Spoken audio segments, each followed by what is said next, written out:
What's going on, ladies and gents? Caleb McAllister here. Thank you guys for joining. I wanted to show you guys this roll of peel and stick magnet, I guess you would call it magnet tape, magnet roll, but I've been using this a little bit already and it's actually really cool. MagnetMeUp sent me this roll to try.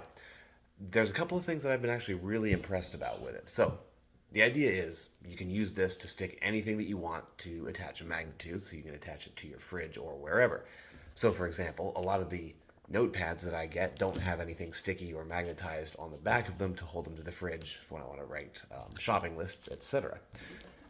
These magnet strips are remarkably easy to cut. Just a basic pair of scissors. It cuts through it like nothing as I drop it on the floor.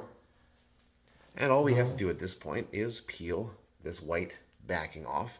That side is sticky, so we can now stick it to whatever we want to attach to the to the refrigerator, and it now has a magnet on it. It is a piece of cake. I've been using it for quite a few different things.